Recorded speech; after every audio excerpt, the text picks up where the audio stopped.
बकिया video देखने से पहले वीडियो को लाइक करें, राहम टीवी चैनल को सब्सक्राइब करें और बेल आइकन पर क्लिक करें। शुक्रिया। अब सवाल ये पैदा होता है कि सब्र और शुक्र दो मुतज़ाद कैफ़ियतें हैं, दो अलग अलग कैफ़ियत हैं कि सब्र तो मुसीबत पर होता है और शुक्र नेमत पर होता है। तो दोनों की दोनों कैफ़ियतें आपस में जमा कैसे हो सकती हैं कि ज़ाहिर है कि इंसान पर अगर मुसीबत है तो वो सब्र ही की तो कैफ़ियत को ज़ाहिर कर सकता है, उस वक्त शुक्र की कैफ़ियत को तो ज़ाहिर नहीं कर सकता।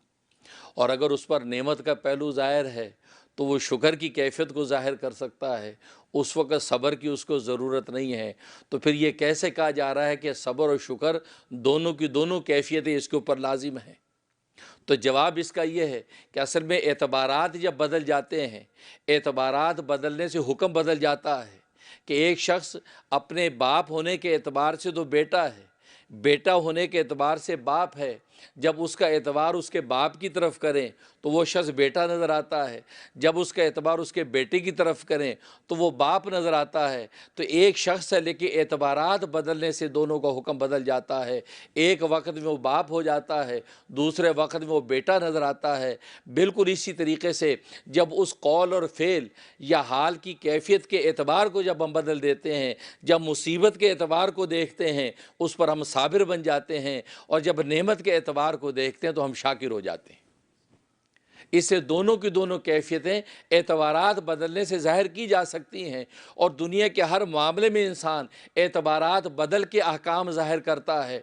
तो क्या वजह है कि अल्लाह तबारक व तआला की भेजी हुई नेमत हो या अल्लाह तबारक व तआला की उतारी हुई मुसीबत हो, उस मुसीबत में एतबारात को सामने रख के वह अल्लाह तबारक व तआला का साबिर और शाकिर क्यों नहीं बनता है? इसलिए शरीयत इस्लामिया ने कहा कि उसको साबिर भी बन के रहना है और उसको शाकिर भी बन के रहना है। और ये बात आप जानते हैं कि दुनिया में परेशानी की बुनियाद सिर्फ एक है, और वो मुसीबत।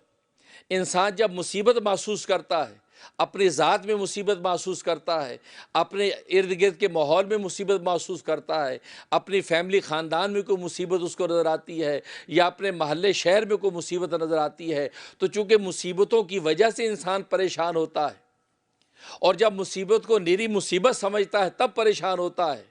लेकिन जैसा कि मैंने अर्ज़ किया कि अल्लाह तबारक व तआला ने मुसीबतों के अंदर भी नेमत रखी है।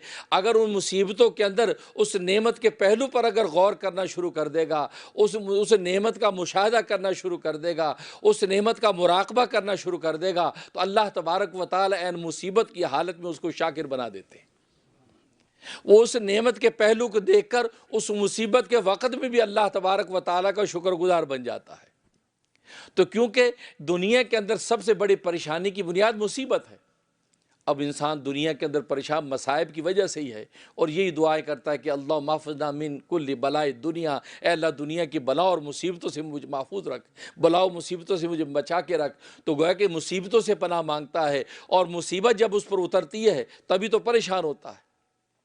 और मोमिन सादी का कमाल ये है कि अल्लाह तबारक व तआला की तरफ से उतरी जो मुसीबत होती है, उस मुसीबत में से वो नेमत के पहलू को निकाल लेता है, उस नेमत के पहलू को देख कर अल्लाह तबारक व तआला को शुक्र करने लगता है।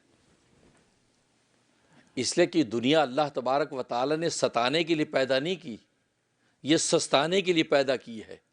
हम समझ बैठते दुनिया अल्लाह ने सताने के लिए पैदा कर दी, सुबह कमाने जाओ, शाम को घर में लौटो, बीवी बच्चों की फ़िक्र करो, इधर से उधर भागो, काश्तकारी करो, धूप की चिलचिलाती गर्मी बर्दाश्त करो, बर्फ़ की ठंडक बर्दाश्त करो। क्या यार, क्या मुसीबत है भाई, इंसान परेशान होने लगता है। नहीं, अल्लाह ने सताने के लिए दुनिया पैदा नहीं की। अगर सताने के लिए पैदा करनी होती तो फिर अल्लाह तबारक व तआला तो ज़ालिम होते, और अल्लाह ज़ालिम नहीं है। अल्लाह का नाम तो अल आदिल आदिल है, अल्लाह आदिल है। अल्लाह के हर फ़ेल में अदल मौजूद है।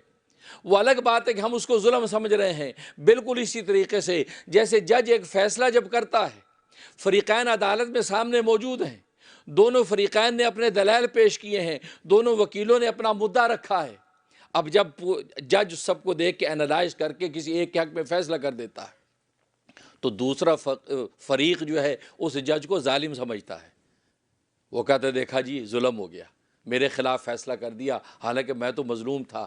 نہیں، وہ آپ ظالم سمجھ رہے ہیں لیکن حقیقت میں وہ ظالم ہے نہیں، اس نے تو دلائل کی روشنی میں، اپنے قرائن اور علم کی روشنی میں جو حق سمجھا ہے اس کے مطابق فیصلہ کیا ہے، اور جج جو حق کے مطابق فیصلہ کر دیتا ہے وہ حق ہو جاتا ہے، وہی نافذ ہو جاتا ہے۔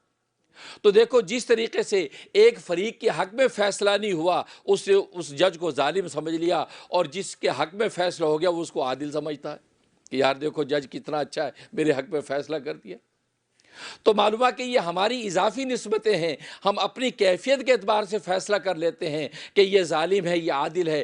بالکل اسی طریقے سے یہ بندے کی کم فہمی ہے کہ اپنے بارے میں اللہ کے بارے میں فیصلہ کر لیتا ہے، یار اللہ نے ظلم کیا، یار ہمارے ابا کو اٹھا لیا، یار ہماری اماں مر گئی، یار ہمارا بچہ مر گیا، یار اس سے زندگی گزاری کیا تھی، یار باپ کی آج تو ضرورت تھی، یار میری بیٹی فوت ہو گئی، تو وہ اللہ پر ظلم کی نسبت کرتا ہے، یار اللہ کو ابھی اس کو نہیں اٹھانا چاہیے تھا، گویا کہ اللہ کو خدائی سکھانے کی کوشش کرتا ہے کہ اللہ میاں ابھی تجھے میرا باپ نہیں مارنا چاہیے تھا، اللہ میاں ابھی تو بیٹا میرا سہارا بننا تھا اور ابھی آپ نے اٹھا لیا۔ تو گویا کہ آپ اللہ کو خدائی سکھاتے ہیں، اور اللہ یہ کہنا چاہتے ہیں اے بندو تم مجھے خدائی نہ سکھاؤ، خدائی میرا کام ہے، میں کرنا جانتا ہوں، بندگی تمہارا کام ہے، تم بندگی کر کے دکھاؤ۔ جب بندگی کی انتہا کو پہنچو گے، سجدے کی تہہ کے اندر جب گھسو گے، اس پستی کے اندر تمہیں وہ بلندی عطا کر دیں گے کہ تمہارا سر میرے قدموں میں پہنچے گا، کیونکہ اللہ کو یہ پستی میں جھکنا پسند ہے۔ جب پستی میں گرے گا تو اللہ اس کو بلندی عطا کر دیتے۔ تو اس لیے بندہ اپنے ذام میں سمجھتے کہ اللہ نے ظلم کر دیا، اللہ ظالم ہے، لیکن اللہ ظالم نہیں ہے۔ تو دنیا اور دنیا کے جتنے حالات ہیں یہ اللہ تبارک و تعالی نے ہمیں ستانے کے لیے نہیں بھیجے ہیں، بلکہ سستانے کے لیے۔ یہ دنیا ہمارے سستانے کے لیے ہے، اور سستانے کو آپ جانتے ہیں وہ لمیٹڈ ہوتا ہے۔ بس کچھ دیر میں اس درخت کے نیچے سستا لوں، یار یہ ٹھنڈی چھاؤں ہے اور میٹھا پانی گزر رہا ہے، پھر آگے سفر میں جاؤں گا تھوڑا سا لیٹ جاتا ہوں۔ تو سستانے کے لیے، تو اس لیے دنیا کا وقت محدود رکھا ہے، کسی کے 50 سال، کسی کے 60 سال، کسی کے 70 سال، کسی کے بہت تیر مارا 80-90 سال ہے۔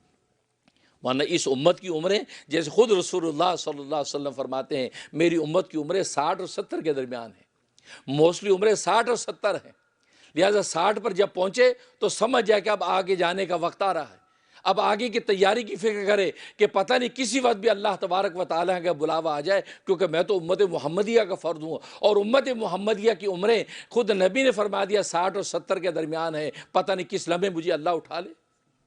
وہ اللہ کی لطف و عنایت ہوگی کہ وہ 70 کے بعد بھی آپ کو عمر عطا کر رہا ہے، اور یہ عمر کا زیادہ ہونا یہ اس اعتبار سے نعمت ہے کہ زیادہ سے زیادہ اللہ تبارک و تعالیٰ کی نہ صرف عبادت کا موقع ہے بلکہ اللہ سے زیادہ توبہ کرنے کا موقع مل رہا ہے۔